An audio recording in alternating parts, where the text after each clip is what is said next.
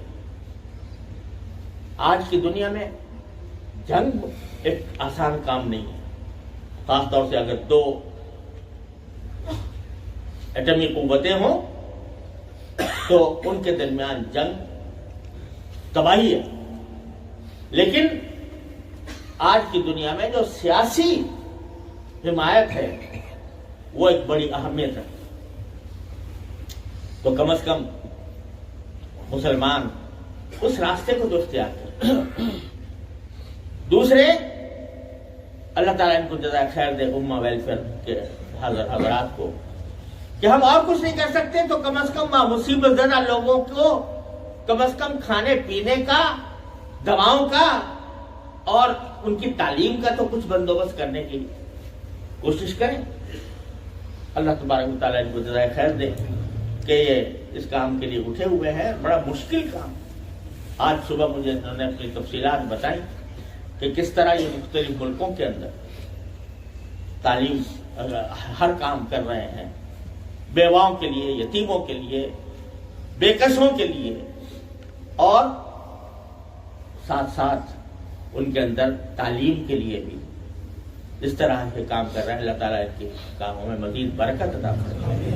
اور الحمدللہ انہوں نے جو مجھے دکھایا کہ ایک چیز بالکل شفاف ہے، اور بتایا کہ انتظامی اخراجات آپ جو ڈونیشنز دیتے ہیں، چاہے وہ زکوٰۃ کے ہوں، صدقے کے ہوں، للہ کے ہوں، وہ ان میں سے ایک پائی بھی وہ کسی مینجمنٹ کے کام پر خرچ نہیں ہوتی، اس کے لیے الگ راستہ ہے جس کے اوپر، تو جو پیسہ بھی ہے وہ الحمدللہ وہاں پر جا رہا ہے۔ یہ بھی بڑی نعمت ہے آج کی دنیا میں، یہ پتہ لگانا کہ بھئی کون سا راستہ قابل اعتماد ہے، کون سا قابل اعتماد نہیں ہے۔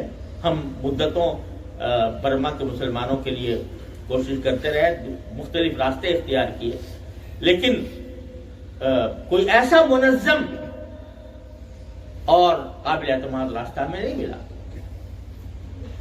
ترکی میں، سوریا میں، ہر جگہ ہم نے تھوڑی بہت کوشش کی، لیکن وہ ایسا قابل اعتماد ذریعہ نہیں۔ اللہ تعالیٰ کا کرم ہے آپ کے پاس یہ موجود ہے، تو کم از کم میں تو یہ سمجھتا ہوں کہ مسلمان اگر واقعی ہمارے اندر غیرت ہے تو ہماری جو ذاتی ضروریات ہیں ان کو علاوہ جتنا کچھ ہے، کم از کم اللہ کے سامنے ہم یہ تو کہہ سکیں گے کہ بھئی ہمارے بس میں اتنا تھا، اے اللہ ہم نے وہ پورا کر دیا۔ اور یہ جو ہم اسراف کرتے رہتے ہیں دعوتوں پر، کھانے میں جو اسراف ہو رہا ہے اور دعوتوں پر جو اسراف ہو رہا ہے، شادیوں میں جس طرح اسراف ہو رہا ہے، ارے کس بات کی خوشی منا رہے ہیں؟ اس بات کی کہ تمہارے لاکھوں مسلمان بھوکے سو رہے ہیں، تو اس کو کم از کم ہم اپنے اخراجات کو کم کر کے اس کام میں صرف کریں۔ پھر ایک تیسری بات اور ہے، تیسری بات یہ ہے، اس کی طرف سے تو ہماری بہت ہی سخت غفلت ہے۔ ہم اور کچھ نہیں کر سکتے، دعا تو کر سکتے۔ دعا بھی اس طرح نہیں کہ رسمی طور پر دعا کر لی، اگر میرا بیٹا بیمار ہو اور سخت بیمار ہوں، میں دعا کروں گا تو کس طرح کروں؟ میں کیسے دعا کروں؟ کس طرح تڑپ کر کروں گا؟ کس طرح بار بار کروں گا؟ کس طرح اللہ کے سامنے رٹ لگاؤں گا؟ کیا اس طرح ہم دعا کرتے ہیں؟ کبھی کر لی رسمی طور پر، لیکن تڑپ کر اللہ تبارک و تعالیٰ کی رحمت اور اس کی حکمت سے بھیک مانگ کر اور رٹ لگا کر کبھی مانگا؟ شاید کسی اللہ کے بندے نے مانگا، لیکن میں اپنے آپ سے خطاب کر رہا ہوں، کیا اس طرح ہم نے اللہ تعالیٰ سے فریاد کی ہے؟ عمرے ہم جا کے کرتے ہیں، بیت اللہ کے اندر جاتے ہیں، رسول کریم صلی اللہ علیہ وسلم کے روضے اقدس پر حاضری دیتے ہیں، وہاں دعائیں صرف اپنے مطلبی کی کرتے ہیں، یا اللہ میرا کاروبار اچھا ہو جائے، یا اللہ میری دکان اچھی چل جائے، مجھے فلاں رتبہ حاصل ہو جائے، یا اس سے زیادہ تڑپ کر مسلمانوں کے لیے دعا کریں؟ دعا بڑی عجیب چیز ہے، اس کی اہمیت معمولی اہمیت نہیں ہے اگر دعا کی حقیقت سمجھے انسان۔ چلتے پھرتے دعا کر لی تو حدیث میں آتا ہے کہ کھیلتے ہوئے جو دعا کرتے ہیں وہ دعائیں بے اثر ہوتی ہیں۔ اللہ تعالیٰ ایسی دعا کو قبول نہیں کرتا جو بقلب لاہن، یعنی غفلت کی حالت میں زبان سے دعا ہو رہی ہے، دل کہیں اور طرف، تو ایسی دعائیں قبول نہیں ہوتی۔ لوگ کہتے بھی ہیں کبھی ہم نے تو دیکھا وہاں پر لوگ کعبے سے لپٹ لپٹ کے دعائیں کر رہے ہیں، پھر بھی نہیں حالات درست ہوتے۔ ارے اس لیے نہیں ہوتے کہ ایک تو حدیث میں آتا ہے کہ ہم بہت سے لوگ ایسے ہوتے ہیں کہ جو پراگندہ حال ہیں، کپڑوں پر گرد لگی ہوئی ہے، بال بکھرے ہوئے ہیں اور بڑی گڑ گڑا کر اللہ کے سامنے ہاتھ پھیلائے ہوئے ہیں، لیکن ان کا کھانا حرام، ان کا لباس حرام، ان کا گوشت حرام، گوشت سے اس نے پرورش پائی ہے۔ فَأَنَّىٰ يُسْتَجَابُ لَهُ، اس کی دعا کیسے قبول ہو؟ تو حلال کی فکر، اور پھر میں سب سے بڑی دعا کے لیے میں گزارش کرتا ہوں، اور اگر ہر مسلمان اس کی پابندی کر لے، کیا کچھ ہو رہا ہے نا یہ سب کچھ، یہ ہمارے شامت اعمال ہے، یہ ہمارے اعمال کی شامت ہے۔ اگر ہم سچے ہوتے تو ہم اس حالت کو کبھی نہیں پہنچ سکتے۔ انتم الاعلون ان کنتم مؤمنین، اگر مومن ہو تو ہمیشہ بلند رہو، قرآن کہہ رہا ہے۔ تو اگر ہم بلند نہیں ہیں باوجود اتنی بڑی تعداد کے، اتنے بڑے وسائل کے، تو اس کا اندازہ یہ ہے کہ مومن نہیں ہو رہا ہے پوری طرح، صحیح معنی میں مومن نہیں ہو رہا ہے۔ تو یہ شامت اعمال ہے۔ لیکن اگر ساری امت ہر شخص اپنی اپنی جگہ اللہ تعالیٰ سے مانگے، یا اللہ ہماری شامت اعمال دور کر دے، یا اللہ ہم اپنی مغفرت بھی مانگتے ہیں اور ساری امت کی مغفرت بھی مانگتے ہیں، اس انداز سے گڑ گڑا کر اگر ہم دعائیں کریں گے تو انشاءاللہ وہ قبول ہوں۔ ہاں البتہ جیسے میں عرض کیا کہ دعا اس وقت قبول ہوتی ہے جبکہ آدمی اپنے حصے کا کچھ کام کرے، قدم بڑھا لے۔ آدمی چل تو رہا ہو مغرب کی طرف اور دعا کرتا جا رہا ہو، یا اللہ مجھے مشرق میں بھیج، تو یہ دعا نہیں ہے، مذاق ہے۔ لیکن اپنا قدم کچھ بڑھائے دین کی طرف، اتباع سنت کی طرف، اور اللہ تعالیٰ سے اپنی مغفرت مانگنے کی طرف، اپنے حال کی تھوڑی بہت اصلاح کی طرف، اور پھر مانگے اللہ سے کہ اللہ میں نے اتنا تو کر لیا، اب آپ ہمارے باقی جو ہماری ضروریات ہیں ان کو پورا فرما دیں۔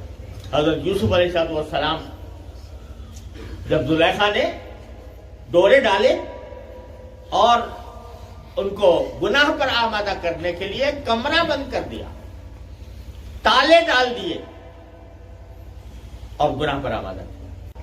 صورتحال ایک انسان ہے، بھرپور جوانی ہے، قوت ہے، طاقت ہے، ایک عورت جو اتنا صاحب حسب و جمال ہے وہ دعوت دے رہی ہے،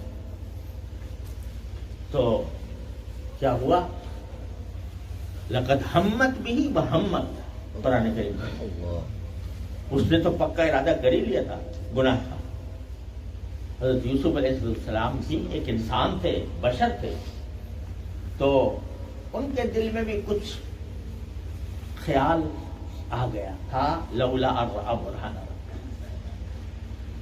اور حضرت حکیم الامت رحمۃ اللہ نے بڑی عجیب اس کی توجیہ فرمائی ہے کہ فرمایا کہ یہ جو خیال آیا بہم بہا، یعنی یوسف علیہ السلام کے دل میں بھی کچھ خیال آ گیا۔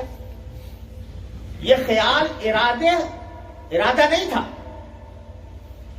کہ بھائی ارادہ کچھ تھوڑا سا ارادہ پیدا ہو گیا وہ گناہ کا، کہتے ہیں یہ خیال ایسا تھا جیسے کہ ایک شخص بہت روزہ رکھا ہوا ہے، اس نے سخت گرمی کا موسم ہے اور پیاس لگ رہی ہے، سامنے پانی آ جائے، سامنے پانی آ جائے تو کیا ہوگا؟ دل اس کی طرف مائل تو ہوگا، راغب تو ہوگا، لیکن کیا ارادہ ہوگا مسلمان کا کہ پیوں؟ نہیں۔ تو یہ جو لقد ہم بھی وہم بہا، یہ جو حضرت یوسف علیہ السلام کے دل میں خیال آیا وہ ایسا خیال تھا جیسے پیاسے روزے دار کے سامنے پانی آ جائے، وہ خیال تھا، لیکن ارادہ تو یہ ہو گیا۔ تو اب بچنا تو تھا، ارادہ تھا نہیں، بچنا تھا، تو کیا کیا کہ دروازے کی طرف بھاگے۔ حالانکہ معلوم ہے اس نے تالے ڈال رکھے ہیں، تالے ڈالے ہوئے ہیں، باہر نکلنے کا راستہ نہیں، لیکن جو اپنے بس میں تھا وہ یہ تھا کہ دروازے تک بھاگ جائے۔ دروازے تک بھاگ گئے اور اللہ سے مانگا، اللہ تعالیٰ سے الا تصرف عنی کیدہن اصب الیہن واکن من الجاہلین۔ تو اپنے حصے کا کام جتنا تھا دروازے تک پہنچنا وہ کر لیا اور پھر اللہ سے مانگا کہ یا اللہ مجھے بچا لے اس سے۔ تو کیا ہوا؟ تالے ٹوٹے، راستہ کھل گیا۔ تو اسی طرح دعا اس وقت کارآمد ہوتی ہے جب بندہ اپنے حصے کا کام کر لے پھر مانگے۔ سود کھا رہا ہے، حرام کا لین دین کر رہا ہے، اور اللہ بچائے ایک ناجائز فلمیں دیکھ رہا ہے اور اپنے ٹیلی فون کے اندر پتہ نہیں کیا کچھ خرافات میں مبتلا ہے اور کہہ رہا ہے یا اللہ مجھے بچا لے، کیسے ہوگا وہ کیسے دعا قبول ہوگی؟ پہلے کچھ قدم تو چلے، ارادہ کر لیا اللہ توبہ کر لیا آئندہ نہیں کروں گا، کم از کم اتنا تو کرے، پھر مانگے اللہ تبارک و تعالیٰ۔ تو یہ دعا کوئی معمولی چیز نہ سمجھے، لوگ سمجھتے ہیں کہ بھائی چلو آخر میں بیچارگی کا عالم ہے تو بس اور کچھ نہیں ہے دعا کرنا۔ ارے یہ بیچارگی نہیں ہے، یہ دعا جو ہے یہ بہت بڑا چارہ ہے، بشرطے کہ دعا کے آداب کے ساتھ ہو، اپنے اندر کچھ تبدیلی لانے کے ساتھ ہو۔ تو ہم اگر کم از کم یہ کریں کہ یا اللہ ہماری شامت اعمال دور کر، یا اللہ ہمارے مسلمانوں کی اصلاح کر دی، یا اللہ ہمارے مسلمانوں کو صحیح معنی میں مسلمان بنا دے، یا اللہ ہم سے جو فرائض میں غفلت ہو رہی ہے ان فرائض کی اہمیت ہمارے دل میں پیدا کر دے۔ بندہ ایک بندہ اگر یہ دعا مانگے گا، میں آپ سے پورے اعتماد کے ساتھ کہہ سکتا ہوں سارے بادل چھٹ جائیں گے انشاءاللہ، سارے بادل چھٹ جائیں گے، اور یہ ہونا ہے۔ ایسا نہیں ہے کہ مسلمان ہمیشہ اسی طرح رہے، یہ ہوگا، ضرور ہوگا۔ اللہ تعالیٰ نے وعدہ فرمایا، رسول کریم صلی اللہ علیہ وسلم نے وعدہ فرمایا کہ میری امت کی مثال ایک بارش کی سی ہے۔ عجیب جملہ فرمایا، میری امت کی مثال بارش کی سی ہے، جس کا بارے میں یہ فیصلہ کرنا مشکل ہوتا ہے کہ اس کا بارش کا پہلا حصہ زیادہ بہتر تھا یا آخری حصہ۔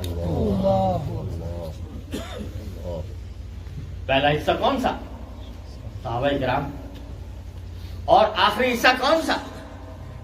جبکہ آنے والا ہے وہ انشاءاللہ بہت دور نہیں ہے، آنے والا ہے، لیکن خوش نصیب ہیں وہ لوگ جو اس کو لانے کے لیے اپنی جان، اپنا مال، اپنی آبرو، اپنی دعائیں صرف کریں۔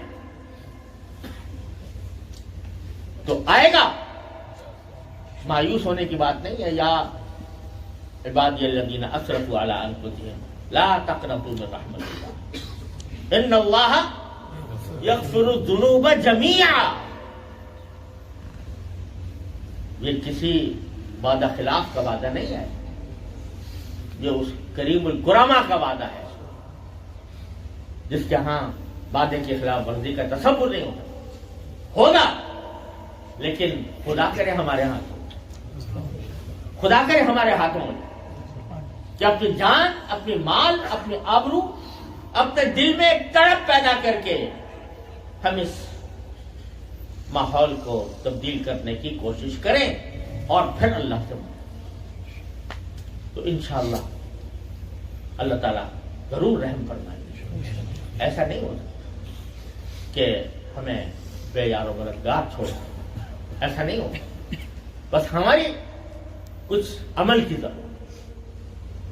تو میں امہ فائنانس، امہ ویلفیئر کے حضرات کو مبارکباد بھی دیتا ہوں، اور خود اپنے آپ سے اور تمام حاضرین حاضرات سے یہ امید بھی رکھتا ہوں کہ اس ضروری موقع سے پورا فائدہ اٹھائیں، پورا فائدہ اٹھائیں۔ یہ پیسے، یہ دولت جس کے پاس بھی ہے، جتنی بھی ہے،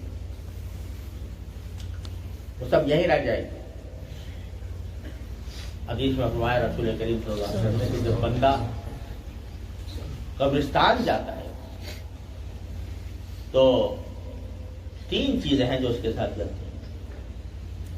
ایک کچھ پہنچانے والے ہوتے ہیں جو جنازہ اٹھا کر لے جاتے ہیں، ایک اس کا مال ہوتا ہے۔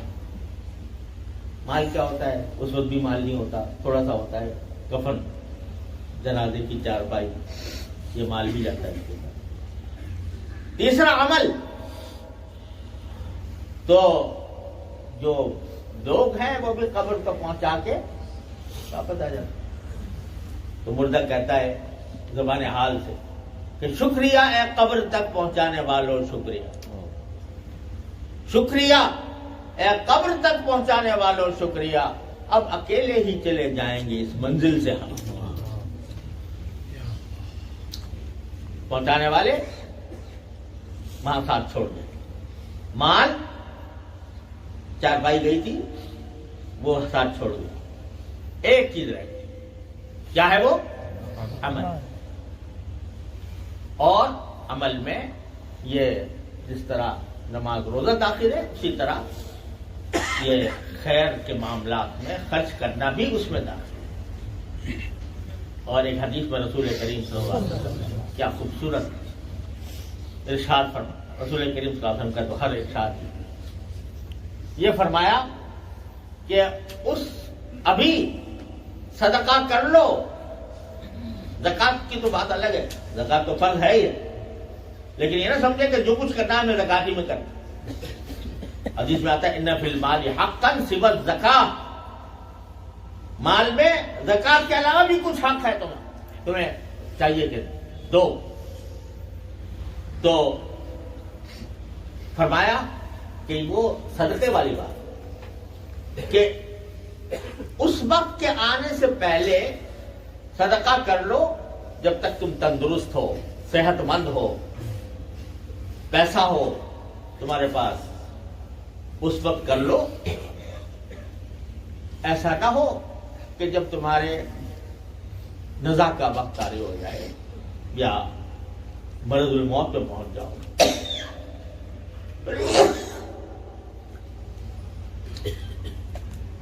جب مرض الموت پہ پہنچ جاؤ اس وقت کہو اتنا فلاں کو دے دینا، اتنا فلاں کو دے دینا.